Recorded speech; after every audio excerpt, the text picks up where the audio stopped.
Saya, Gubernur Daerah Khusus Ibu Kota Jakarta, dengan ini secara resmi melantik Saudara Marullah Ahmad Ali, LC, MAG, sebagai Sekretaris Daerah Provinsi Daerah Khusus Ibu Kota Jakarta.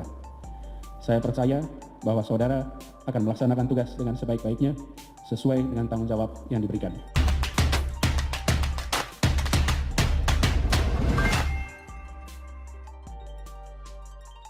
Ketua DPRD DKI geram karena Anies mau tabrak aturan soal pelantikan PJ Sekda DKI. Ditulis oleh Syardi dari siwar.com. Ketua DPRD DKI Jakarta, Prasetyo Edi Marsudi geram karena tahu ada undangan pelantikan dan pengambilan sumpah jabatan pejabat atau PJ Sekretaris Daerah DKI Jakarta. Dalam undangan itu disebutkan Anies akan melantik asisten pemerintahan Sekda DKI Jakarta, Sigit Wijatmoko sebagai PJ Sekda DKI Jakarta. Kegeraman Prasetyo dikarenakan berdasarkan peraturan, Anies tidak punya wewenang penuh untuk mengganti jabatan Sekda DKI, karena yang menentukan jabatan PJ adalah Mendagri. Penentuan jabatan Sekda DKI diputuskan oleh Presiden melalui Mendagri.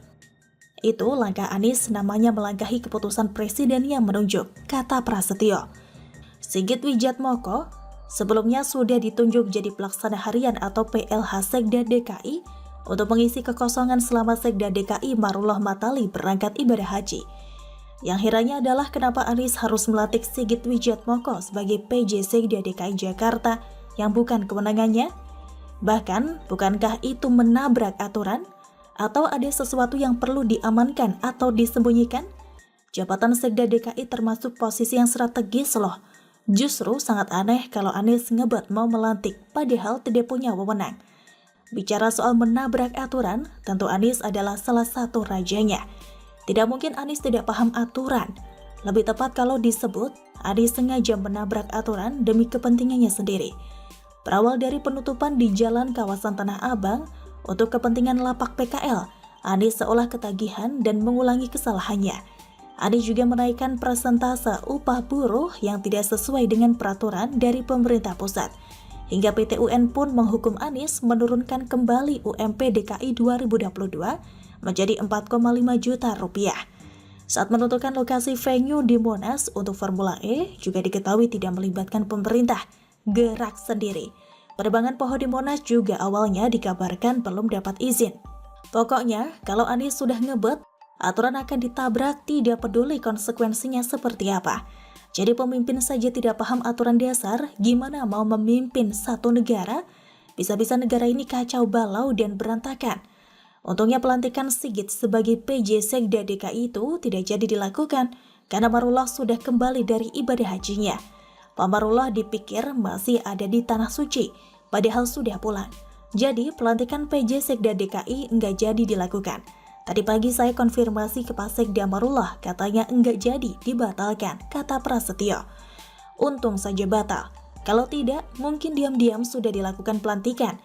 Memang tidak ada salahnya menyebut Anies sebagai gubernur rasa presiden. Gubernur tapi di otaknya dia sudah merasa sebagai presiden. Sehingga wajar baginya menabrak aturan karena dia merasa berkuasa. Seorang pengecut biasanya bikin kebijakan seenak jidat dan menabrak aturan, lalu meminta wakilnya untuk klarifikasi atau jadi tameng jika jadi polemik di kemudian hari. Jabatan sudah mau habis, tapi masih saja suka sembarangan meninggalkan masalah di kemudian hari. Rasanya orang ini kayak tidak rela melepaskan jabatan, lalu dilampiaskan dengan cara bikin masalah, atau melakukan apapun yang dia mau mumpung masih punya jabatan. Atau orang ini sudah terlalu ngebet jadi presiden. Dia ingin merasakan gimana rasanya jadi presiden, sehingga main presiden-presidenan. Mirip dengan Prabowo yang dulu juga saking ngebetnya, bermain presiden-presidenan. Urusan banjir, bungkam 1000 bahasa dan kabur secepatnya. Anies itu sudah tidak bisa kerja, juga tidak tahu aturan sehingga suka ditabrak. Kepintarannya terletak pada ilmu bertata kata. Kelihayannya ada pada ilmu meringankan tubuh dan melarikan diri kalau ada masalah. Tanda jelas seseorang yang tidak becus bekerja. Orang yang tidak paham aturan biasanya akan menimbulkan masalah. Aturan saja tidak dipahami, bagaimana bisa mengelola pemerintahan atau anggaran? Tidak heran kalau bicara anggaran, Andi sangat boros, bahkan berulang kali kelebihan bayar. Makanya jangan nangis kalau melihat kenyataan bahwa APBD DKI paling gede, tapi yang nampak hanya sirkuit Formula E dan JIS doang. Ibarat lu kasih duit 1 juta ke anak lu, tapi anak lu cuma beli nasi goreng 2 bungkus. Sisa duitnya entah kemana. Ditanya duitnya kemana, jawabnya ngelantur dan muter-muter. Tetap jadi misteri sampai kiamat. Bagaimana menurut Anda? Bupati Mamberamo Tengah Riki Hampagawak atau RHP yang masuk dalam daftar pencarian orang. RHP tidak diketahui keberadaannya ketika tengah akan dijemput paksa. Penetapan DPO atas RHP juga dibenarkan Polda Papua yang dilibatkan dalam pencarian.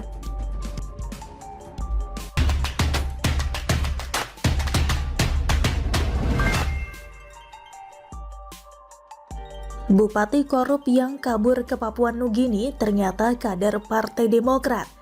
Ditulis oleh Ferry Patli dari siwar.com. Kalau ada pertanyaan, apa sih yang paling diingat dari Partai Demokrat? Tentu jawaban masing-masing orang berbeda. Ada yang ingat mantan ketua umum sekaligus pendiri partai itu ngeluarin 5 album saat masih menjabat sebagai presiden dulu. Dan ada pula yang ingat banyak banget anggota keluarga Pak SBY yang berkarir di partai politik, di Partai Demokrat. Mulai dari Hadi Utomo, ipar SBY, Ani Yudhoyono, istri SBY, Ibas dan AHY, anak SBY, Agus Hermanto dan Pramono Edi Wibowo, adik ipar SBY, serta Sartono Hutomo, sepupu SBY. Sehingga yang terjadi, partai ini rasa PKC alias Partai Keluarga Cikeas.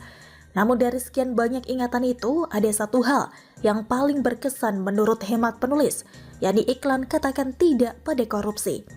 Kura-kura begini yang disampaikan di iklan itu. Gelengkan kepala dan katakan tidak. Abaikan rayuannya dan katakan tidak. Tutup telinga dan katakan tidak. Partai Demokrat bersama SBY terus melawan korupsi tanpa pandang bulu. Bergabunglah bersama kami. Terlihat yang menjadi bintang iklan tersebut adalah Ibas, Anas Urbaningrum, Teresia Ebena Ezeria Pardede atau Tere, Angelina Sonda dan Andi Malarangeng. Uniknya, setelah menayangkan iklan itu secara terstruktur, sistematis dan masif di media, kader Partai Demokrat malah korupsi berjamaah. Tidak tanggung-tanggung, 3 orang sekaligus bintang iklan katakan tidak pada korupsi tersebut, terseret kasus korupsi, yakni Andi Malarangeng, Angelina Sonda dan Anas Urbaningrum. Sementara Ibas, namanya sering disebut terkait kasus hambalang, namun KPK terkesan gak berani menggarapnya. Mungkin segan sama SBY kali ya. Lagian juga mereka, pimpinan, penyidik dan staf KPK gak mau jadi Antasari Azhar kedua. Sehingga lebih memilih cari aman dengan pilih-pilih kasus. Kalau ada kasus yang dikira membahayakan, tinggalkan, meskipun itu penting. Kembali ke kader Demokrat yang